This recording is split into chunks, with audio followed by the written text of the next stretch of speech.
Muchas gracias, Pastor Omar. Hermanos, Dios les bendiga en esta hora. Me da mucho gusto saludarlos. Vamos a hacer una oración. Te damos gracias porque nos permites estar en este templo del Monte de los Olivos. Gracias por este momento precioso de adoración. Ha sido una satisfacción, Señor, y algo muy especial adorarte con todo nuestro corazón. Es tan profundo, Señor, conectarnos en adoración contigo que experimentamos cosas maravillosas, tanto en nuestro razonamiento como en nuestras emociones, en nuestra alma y nuestro corazón. Ha llegado el momento de la predicación de tu palabra. Tengo el privilegio y la responsabilidad de hacerlo. Te ruego en el nombre de Jesús que me sustentes con tu gracia y con la ayuda del Espíritu Santo para hacer exacto, para hacer bendición. En el nombre de Cristo Jesús. Amén. Pueden ocupar sus lugares, hermanos, si son tan amables.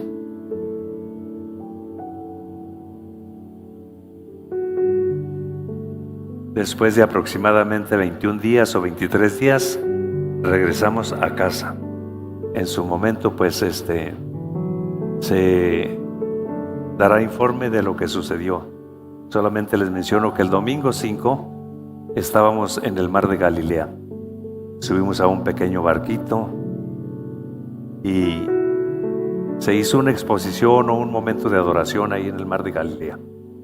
Las explicaciones pues son las medidas del mar de Galilea conforme a lo que hemos leído, lo que yo he leído. Y yo me concentré. Había pocas cosas que entendíamos porque pues el grupo con el que íbamos era de Noruega y iban hablando en su idioma. Joel, quien fue el que nos invitó a través de su jefe de la embajada ahí en Noruega. Por cierto, como se los expliqué, con todo pagado, nos interpretaba gran parte de ello. Pero yo me concentré en saber que ahí en el mar de Galilea, en Galilea, Jesús inició con su ministerio y hizo grandes milagros ahí en el mar de Galilea. Entonces yo me concentré en eso. Y mientras me concentraba en eso y mientras platicaba con Dios, yo le decía: tú, Jesús, hace más de 2000 años aquí anduviste, hiciste milagros, marcaste a los primeros hombres que tú escogiste, de aquí llamaste a los pescadores para que le dieran continuidad a tu obra. Yo en ese momento entré en un contacto, en una comunicación con el Señor muy especial. Y el domingo pasado, 19, me tocó predicar ahí en el hogar de Joel y Bea. Joel y Bea están plantando una iglesia en Noruega. Ya tienen algunas personas convertidas, algunas personas recién bautizadas, y me tocó compartir la palabra del Señor. Así es de que fue un momento también muy especial y muy emocionante. Ya cuando terminamos, Bea y Joel, en la plática, pues yo les dije que buscaran una iglesia que tuviera buena doctrina, especificando que buscaran la cobertura de una iglesia que tuviera una buena doctrina, sana doctrina, y que tuviera una adoración apropiada. Y ya cuando yo les expliqué al rato me dicen ellos: es que, pastor, nosotros queremos la cobertura del Monte de los Olivos. Así es de que será una bendición ofrecer la cobertura y saber que el Monte de los Olivos, desde acá podemos hacer algo por ellos. Están plantando una iglesia y Dios está con ellos, y Dios va a hacer grandes cosas. Así como esta congregación un día empezó en una casa, hoy es un templo y asistimos muchas familias. Así un día ellos tendrán su templo. Así es de que estemos orando siempre por ellos. Después se dará la información. Mi esposa va a dar la información a grandes rasgos. Estuvimos en Jerusalén, en Tel Aviv, lugares pues muy especiales, muy prominentes. Estuvimos en Nova, donde fue aquella catástrofe donde mataron a más de 1200 muchachos. Ahí estuvimos, fue parte del tour y fue una experiencia pues muy particular, muy especial. Les agradezco como iglesia que estuvieran orando por nosotros, así como ustedes nos extrañaron, nosotros también les extrañamos. Es una bendición regresar a casa y ver que están firmes en el Señor y adorar junto con ustedes al Señor, pues es una bendición muy especial. Vamos a volver al mensaje de la palabra del Señor. Yo empecé una serie con los 3 puntos o los 4 puntos cardinales o elementales o el evangelio cuadrangular. Cristo salva, Cristo sana, Cristo bautiza con el Espíritu Santo y Cristo viene. Les doy la atención. Voy a seguir con el punto de Cristo sana, porque fueron 3 años de ministerio de Jesús y solo abordé unas pocas de sanidades en el primer año. Voy a abordar por lo menos 2 sanidades de su segundo año y una de su tercer año para terminar, porque trazamos por ahí una línea de tiempo. El pasaje que yo les invité a leer es Isaías, el capítulo 53, y es el verso 5. Isaías, su ministerio lo tuvo en el año 700 antes de Cristo. Pero los evangelios ratifican que lo que Isaías dijo se cumplió en la crucifixión de nuestro Señor Jesucristo. Puntualizo, el Señor Jesucristo empezó su ministerio en Galilea y lo terminó en Jerusalén con la crucifixión. Ahí fue donde terminó. Y cuando se traza, ahorita veremos una línea de tiempo, nos damos cuenta que el ministerio de Jesús solo fue de 3 años, pero hizo lo suficiente para marcar una historia, para bendecir una iglesia y establecer una iglesia. Isaías 53, el verso 5. Mas el herido fue por nuestras rebeliones, molido por nuestros pecados. El castigo de nuestra paz fue sobre él, y por su llaga fuimos nosotros curados. Los 2 beneficios más grandes que Cristo Jesús llevó en la cruz del Calvario es regalarnos la salvación y perdonar nuestros pecados. Segundo, sanar nuestros cuerpos que a veces se enferman.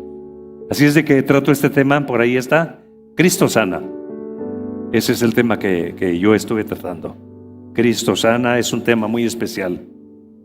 Puntualizo, entre los nacidos de mujer no hay otro como Cristo. Jesús es único, primero porque fue concebido por el Espíritu Santo y además en su ministerio Él fue original, fue genuino, jamás estuvo imitando a nadie. Así es de que fue original y fue genuino en cada una de las palabras que daba. Siempre había un misterio o siempre había una palabra espiritual o una palabra profética. En sus hechos siempre fueron hechos de poder. En sus sanidades que hizo, porque hizo sanidades con diferentes métodos y diferentes particularidades, que si no hubiera sido o si no hubieran estado en Cristo, pudiéramos decir, era como vulgar o como ridículo lo que hacía Jesús. Pero en Jesús ni era vulgar ni era ridículo las sanidades que hacía. En sus milagros que Él hizo en cada uno de los momentos, en el mar de Galilea hizo por lo menos 3, 4 milagros. Así es de que el ministerio de Jesús es único. En ninguna otra época de la historia de toda la humanidad se ha levantado alguien como Jesús, tan genuino y tan poderoso. Jesús no solamente usó con métodos apropiados, Jesús sanó a los enfermos con la autoridad de su palabra. Es el único que tenía autoridad en su palabra. En nuestros días se habla mucho de la palabra empoderamiento. Y permítame decirle, si hay alguien que estaba empoderado, es Jesús. Y nadie, nunca jamás va a estar tan empoderado como estaba Jesucristo. Era el único que tenía el poder, porque el Espíritu de Dios estaba en él. Porque es el Hijo de Dios, porque es la segunda persona de la Santísima Trinidad, porque vino exactamente en esa línea del tiempo a cumplir un plan eterno de redención, perdonar los pecados de la humanidad y reconciliar al hombre con Dios y luego regalarle la sanidad. Así es de que nadie como Jesús. Pero luego cuando hablamos de Jesús, el hecho que le hayan crucificado no se quedó en una simple historia, Él resucitó. Pero cuando vamos al libro de los Hebreos, capítulo 13, el verso 8, dice, Él es el mismo ayer, hoy y para siempre. Así es de que Jesús siempre debe ser adorado por nosotros los que hemos sido redimidos. Bendito el nombre del Señor Jesucristo para siempre. Él es grande. Hizo milagros con su mano, con sus dedos, con su saliva.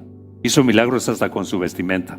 Así es de que el poder de Jesús es único. Las sanidades en el ministerio de Jesús se documentan en los 4 evangelios. Entonces, si trazamos una línea de tiempo, por ahí va a aparecer la línea del tiempo. Fueron 3 años. Año 31 de Cristo, año 32 y el año 33. Ahí están. Fueron 3 años de ministerio, pero en 3 años Jesús hizo lo suficiente. Si usted se recuerda, hay una ocasión que los regaña y exhorta a los discípulos. Oh, generación perversa e incrédula, ¿hasta cuándo es de estar con vosotros? Y se refiere a los discípulos, pero en 3 años los dejó listos para que hicieran muchas cosas.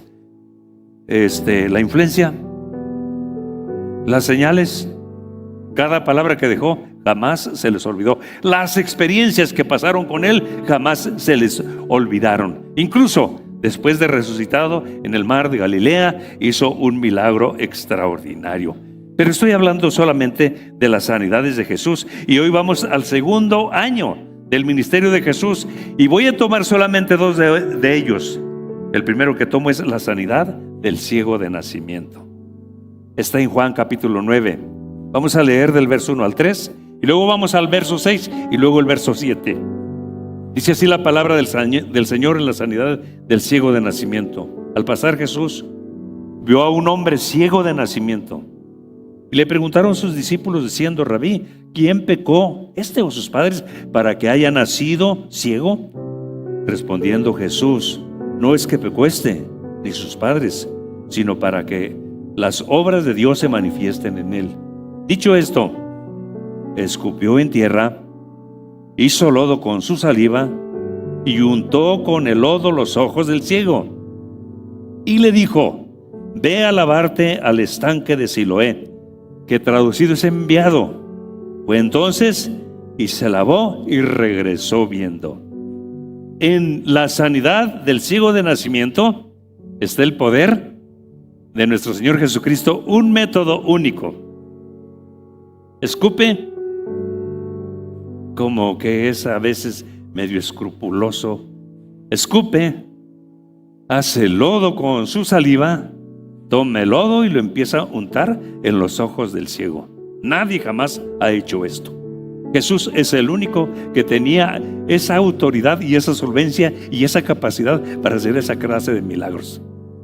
En nuestros días, cualquiera de nosotros, usted o un servidor, o cualquier otro pastor, que está una persona ciega por ahí, que depende de la caridad o depende de las ayudas y está ciego, y si cualquiera de nosotros nos paráramos, escupiéramos y hiciéramos lodo y luego se lo ponemos en los ojos, ya sabe lo que iba a pasar con todos los que nos vieran. Nadie puede hacer eso. Jesús es único y Jesús dio una instrucción muy importante. Pero vamos a ver lo que aprendemos de esto. Le pone lodo y le dice: ve y lávate al estanque de Siloé. Ciego de nacimiento. Abre una discusión teológica, no tan teológica, más bien basada en supersticiones.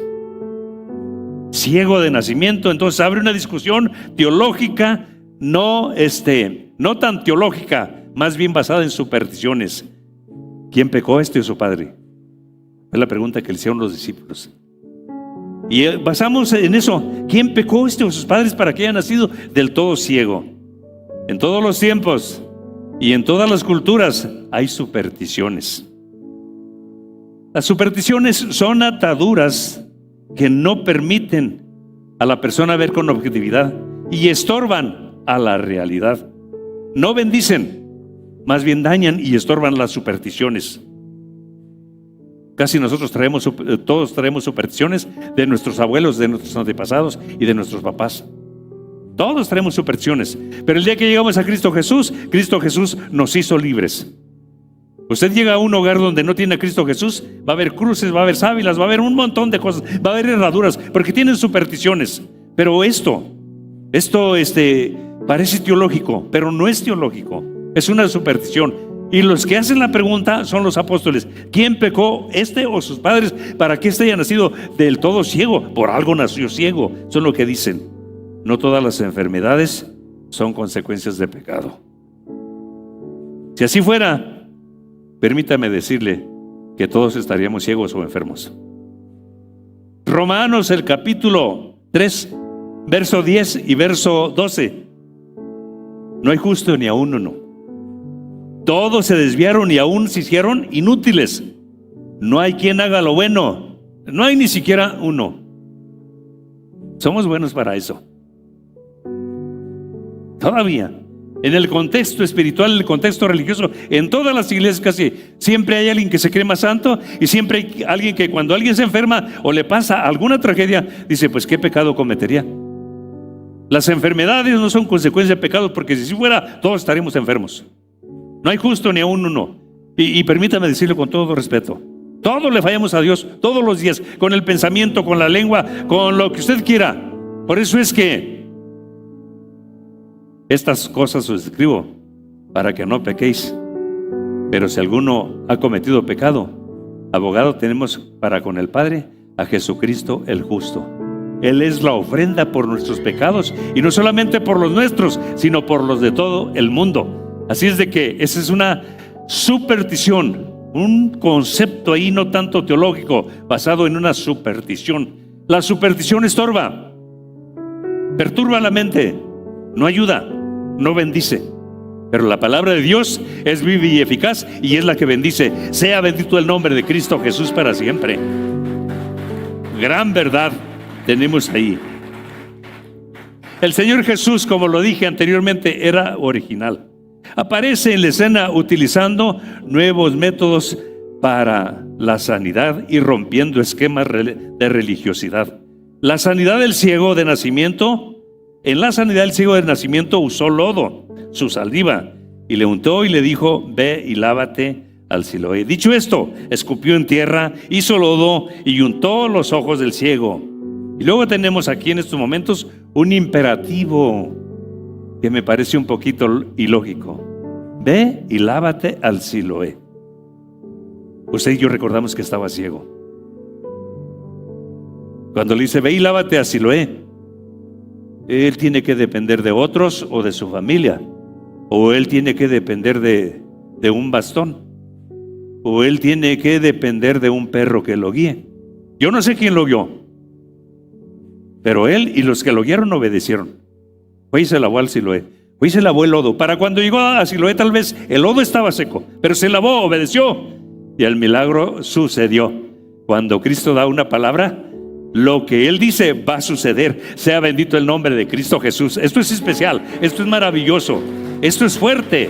Esta es una realidad. Cristo sana, pleno siglo XXI, Cristo sana. Por eso le digo, lo que dice Isaías, 700 años antes de que viniera Cristo, antes de que naciera Cristo, antes de que lo crucificaran.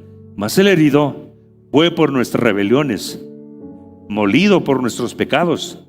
El castigo de nuestra paz, de nuestros pecados, fue sobre Él, y por su llaga fuimos nosotros curados.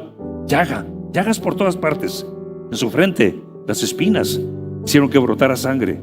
Los latigazos que le dieron en su espalda, su costado, los clavos en las manos, los clavos en los pies, llaga. Todo fue sangre derramada para perdonar los pecados y un sacrificio para sanar las enfermedades. Sea bendecido el nombre de nuestro Dios, porque nos regaló a Jesús para que muriera en lugar nuestro. Qué especial, qué maravilloso. Así es de que es una realidad inconcebible, pero cierto. La sanidad del ciego trajo un gran conflicto, todo por posturas religiosas.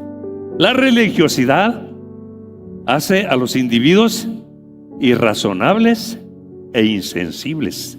Es mejor ser hijo de Dios que un religioso. Es mejor ser seguidor de Cristo que un hijo fanático. Un problemón se vino ahí.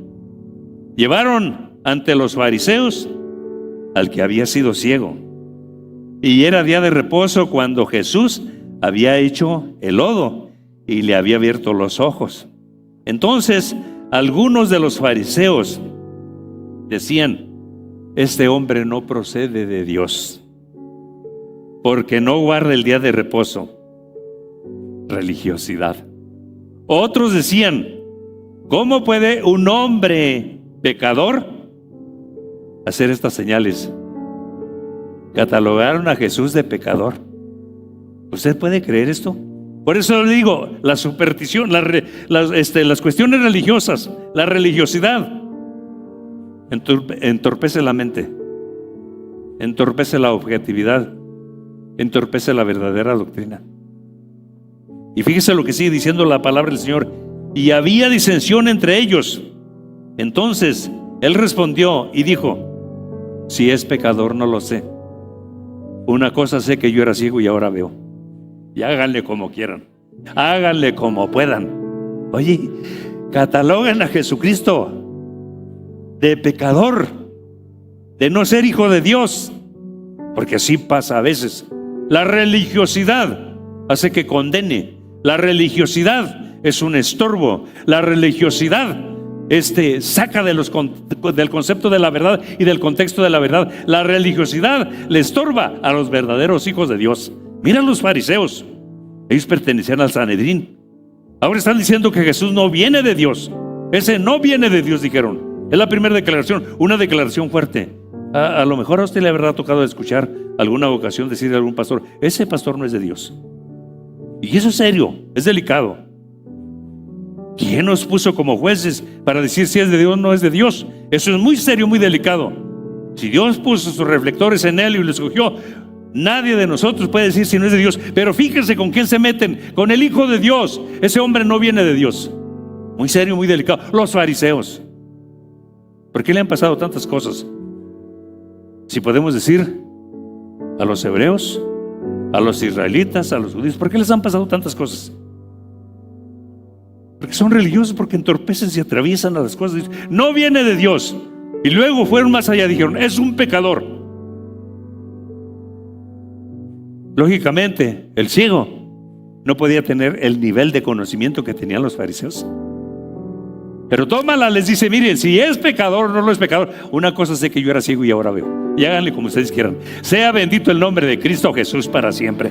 Esa es una gran realidad, una gran bendición. Precaución o miedo. Tanto las supersticiones como el miedo, como la religiosidad, le hacen mucho daño al poder de Dios y a la obra de Dios. Te vuelvo a repetir: tanto el miedo como las supersticiones, como la religiosidad, le hacen mucho daño a la obra de Dios. Vuelvo a declarar: precaución o miedo. Los padres del ciego se deslindan, le niegan el apoyo a su hijo. Su escala de valores está desfasada. Prefieren los privilegios de la sinagoga que a su hijo. Esto aplica para todos. Y nuestra escala de valores es primero Dios, luego la familia y en tercer lugar el trabajo. Te vuelvo a repetir: en la escala de valores, primero es Dios, siempre será primero Dios. Segundo lugar, la familia. En tercer lugar, el trabajo.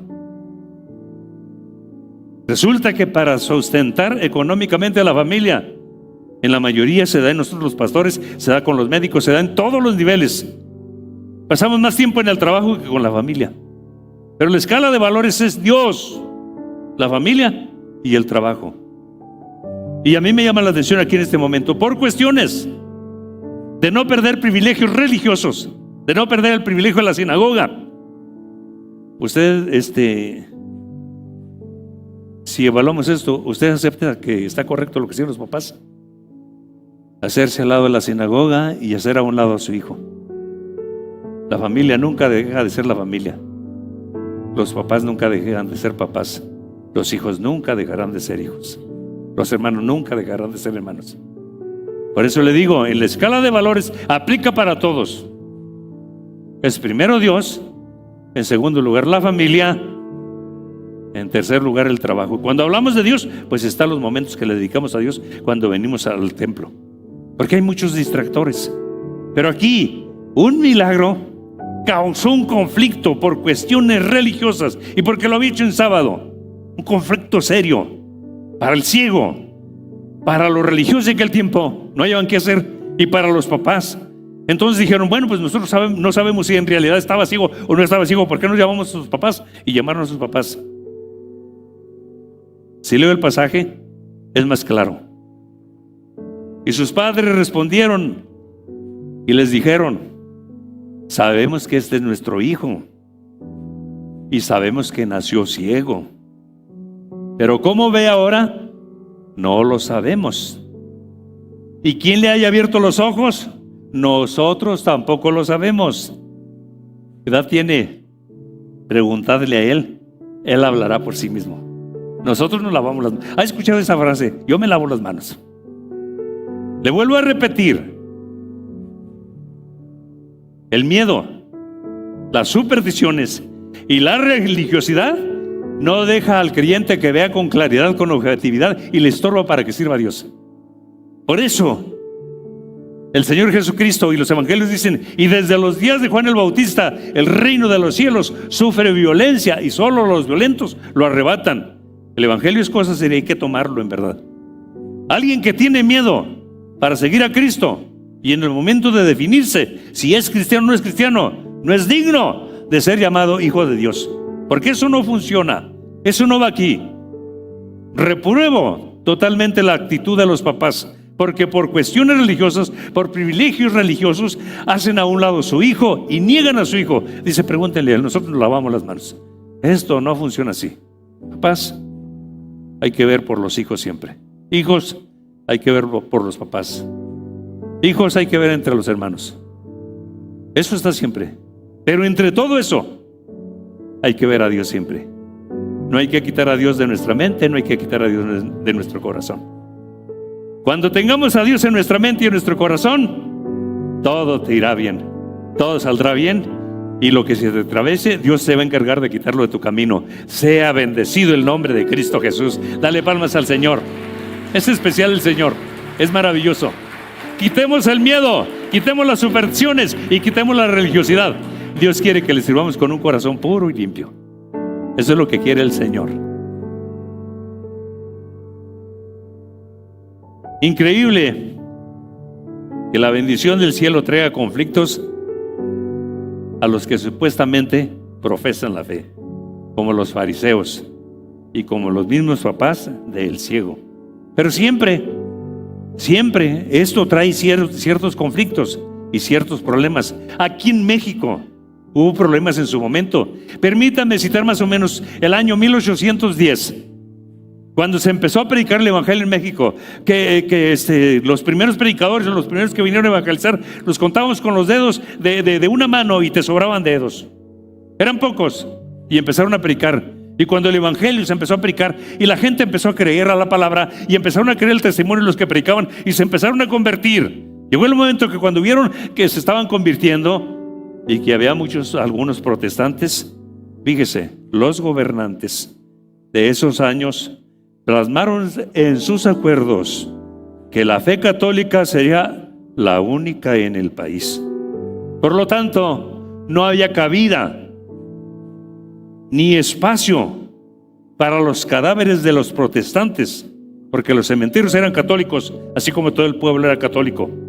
La intolerancia y persecución de aquellos tiempos era tal que solo la experiencia salvífica les dio esa convicción férrea a los que estaban recién convertidos y no negaron al Señor por eso. Yo lo escuché de mi padre que decía: hubo un momento que no nos dejaban sepultar a los creyentes, a los que eran cristianos, en los panteones, por cuestiones religiosas, porque defendían una religión. El miedo, la religiosidad, el fanatismo, las supersticiones le hacen mucho daño al evangelio. Por eso la palabra dice: y conoceré la verdad, y la verdad os hará libres. Usted y yo somos libres. Dale palmas al Señor. Bendito el nombre de Cristo Jesús para siempre.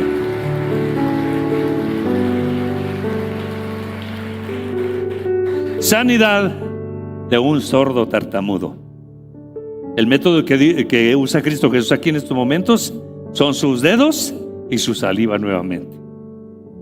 Le llevaron ahí un sordo tartamudo y le rogaban que pusiera la mano sobre él. Jesús lo apartó de la gente y le metió los dedos en las orejas, es decir, en los oídos, y con su saliva le tocó la lengua, y luego levantó los ojos al cielo y levantó los ojos al cielo y lanzando un suspiro, dijo: Efata, que significa ábrete. Y al instante se abrieron los oídos y se le destrabó la lengua, de modo que comenzó a hablar. Aquí tenemos entonces a Jesús haciendo un milagro muy especial. Fíjese qué particular. No vino por su iniciativa, le trajeron, dice, le llevaron ahí un sordo tartamudo. No podía, por su iniciativa. No conocía mucho de Jesús, pero los que le llevaron sí habían oído de Jesús. Y se lo llevaron es que habían escuchado que Jesús tenía poder. Y se lo llevaron es que ellos tenían confianza y tenían fe que Jesús lo podía sanar. Así es de que por eso lo llevan. Esto nos indica entonces que él tenía limitaciones, pero los que estaban cerca de él no tenían limitaciones. Lo llevaron a Jesús y Jesús, con su gran poder, le iba a sanar. En el original, nosotros encontramos que Jesús no era ordinario en ninguno de sus milagros que hacía. Por eso le llevó aparte para evitar la murmuración. Dice que lo tomó aparte y lo llevó. Y luego le metió los dedos. Pero luego escupió en sus dedos. Y yo no sé si le dijo saca la lengua. De alguna manera se dio a entender con él y toca la lengua. Y se le quita lo tartamudo. Y se le abren los oídos. Porque para Cristo Jesús no hay nada imposible. Sea bendecido el nombre de Cristo Jesús.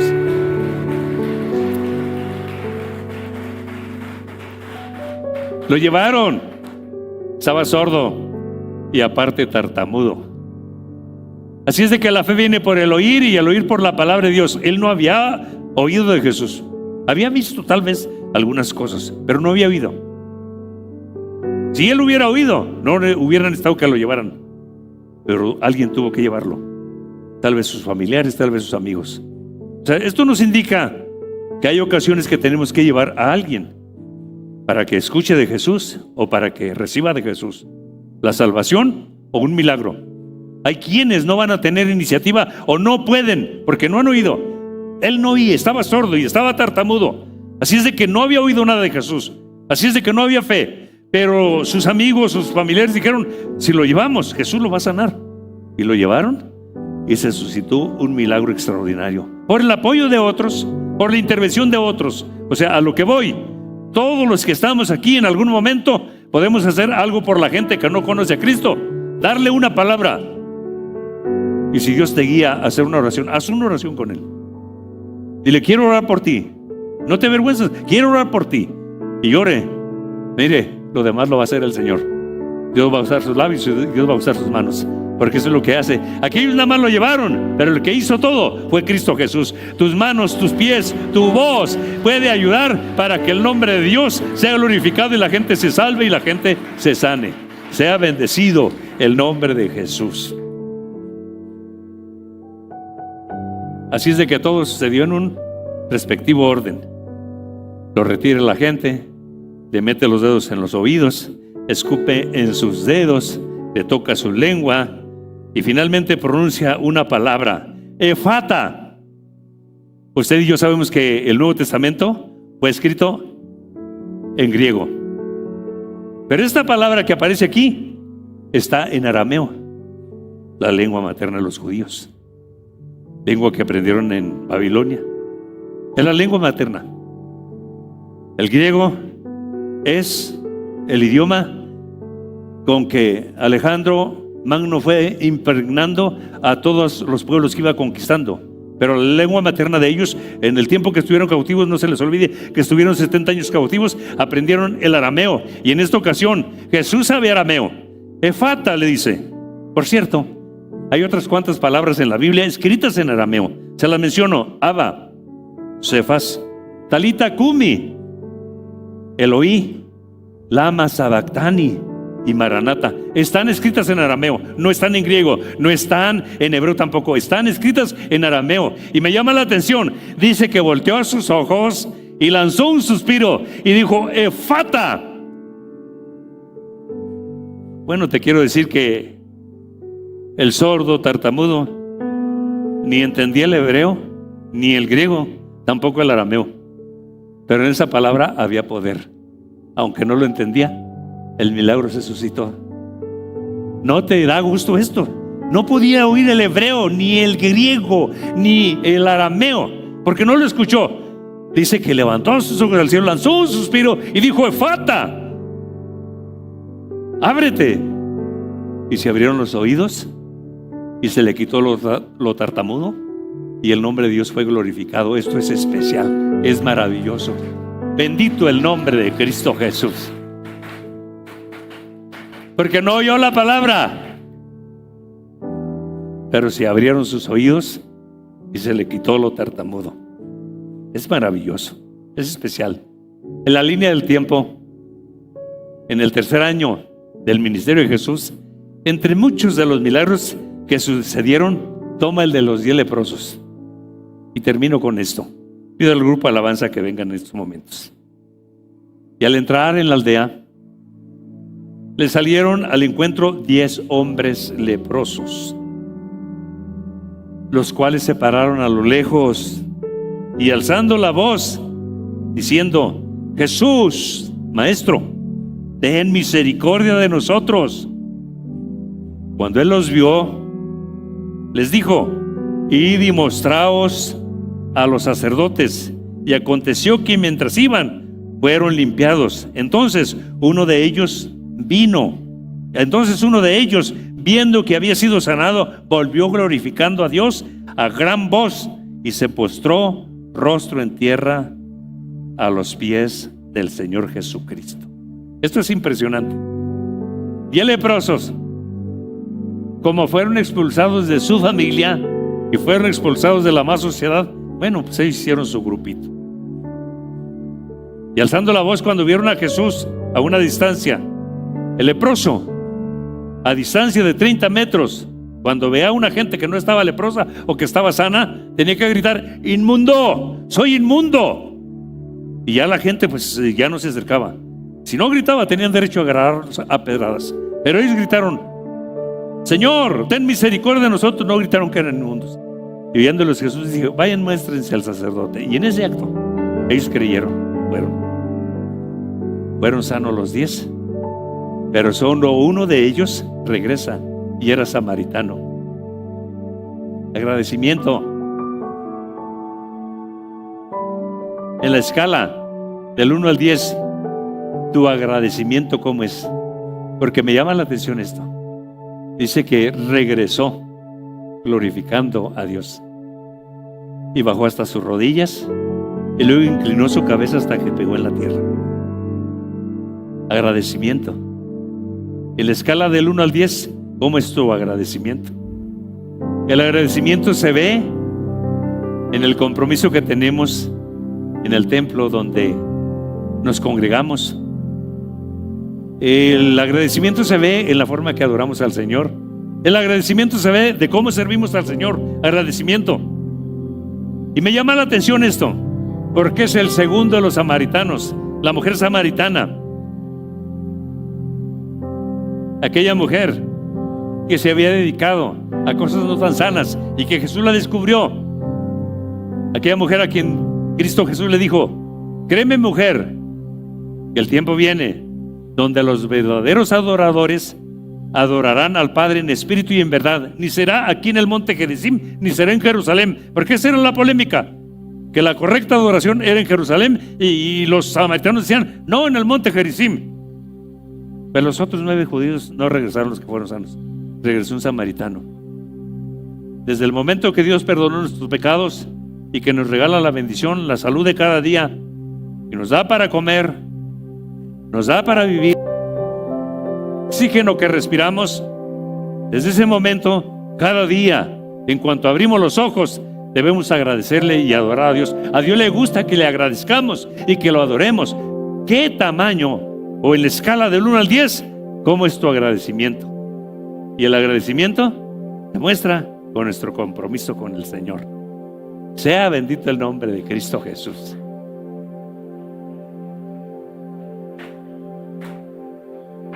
¿Quieren estar de pie en estos momentos?